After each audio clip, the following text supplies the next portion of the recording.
The Egyptian vizier sat on his throne, draped in white linen and gold, as 11 trembling men bowed their faces to the ground before him.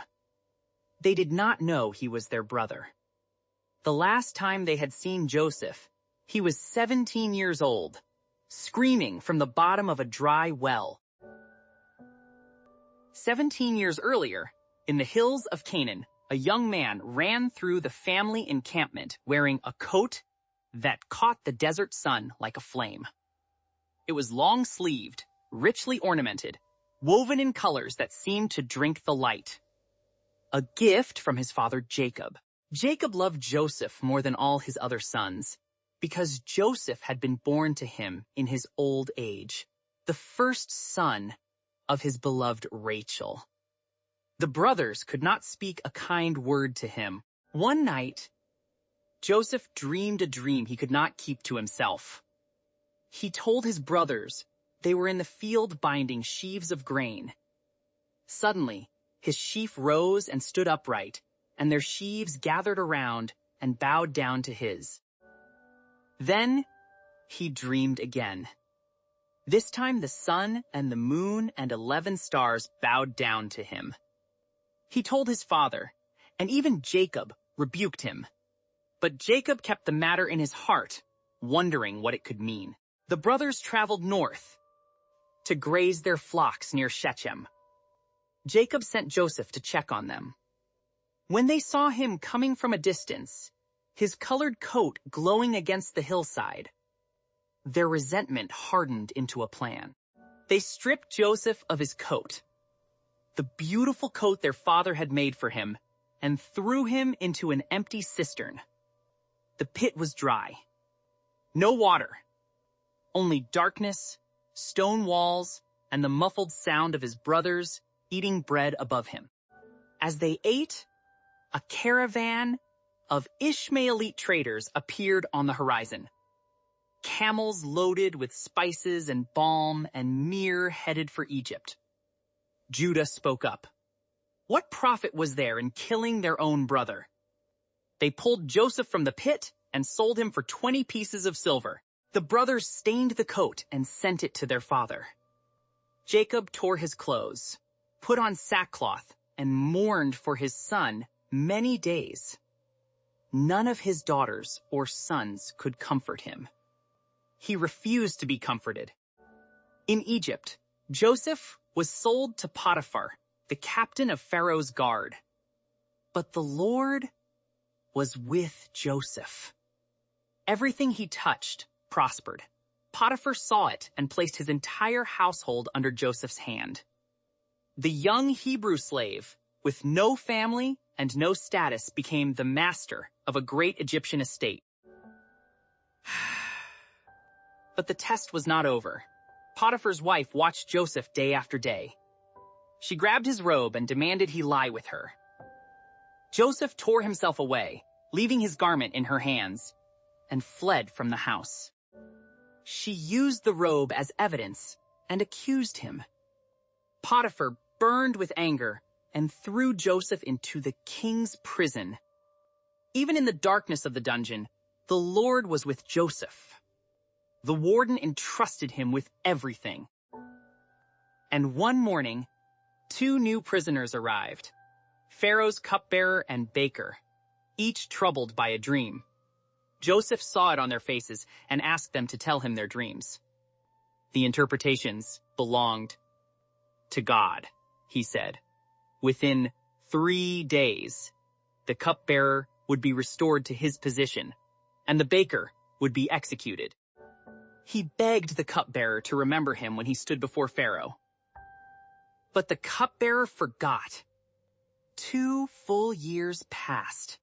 Then Pharaoh dreamed. He stood by the Nile and saw 7 fat, sleek cows devoured by 7 gaunt, ugly cows. He dreamed again.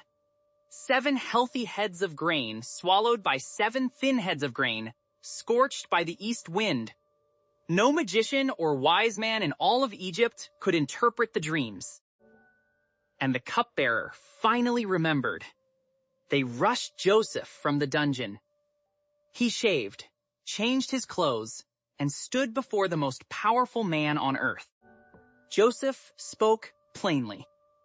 7 years of great abundance were coming, followed by 7 years of devastating famine. Pharaoh must appoint a wise and discerning man to store grain during the years of plenty, or the famine would destroy the land. Pharaoh looked at his advisors. Then he looked at Joseph, a 30-year-old Hebrew prisoner who had just interpreted the dreams that had baffled the entire Egyptian court. He took his signet ring from his own finger and placed it on Joseph's hand.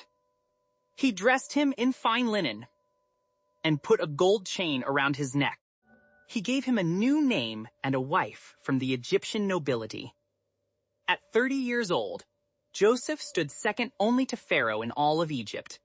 The years of abundance came, and Joseph stored grain beyond measure. Then the abundance ended, and the famine began.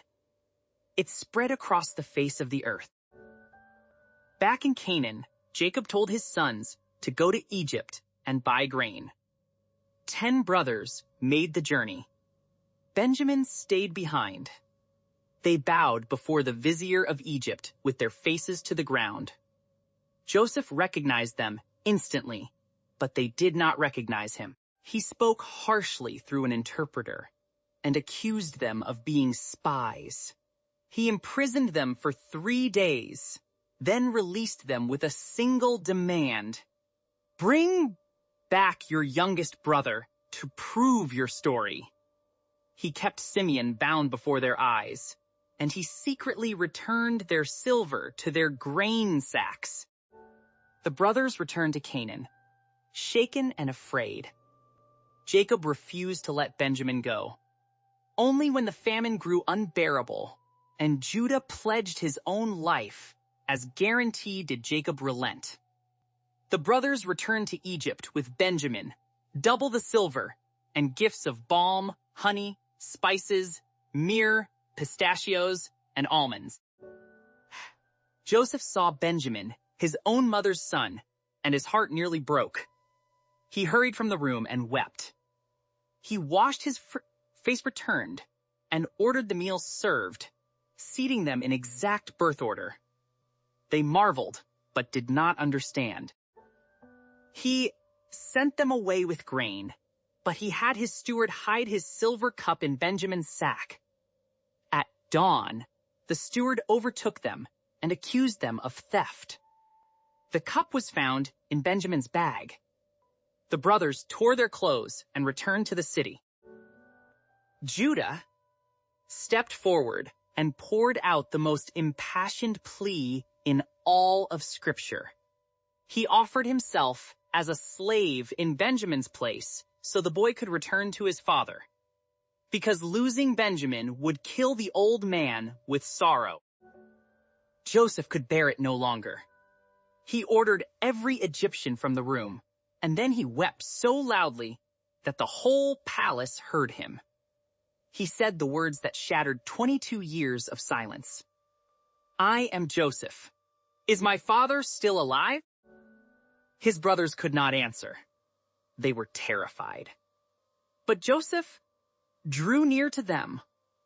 What they had intended for evil, God had intended for good. It was not them who sent him to Egypt, but God. He told them to hurry back to Canaan and bring their father to Egypt, where Joseph would provide for them all. Pharaoh sent wagons. Jacob saw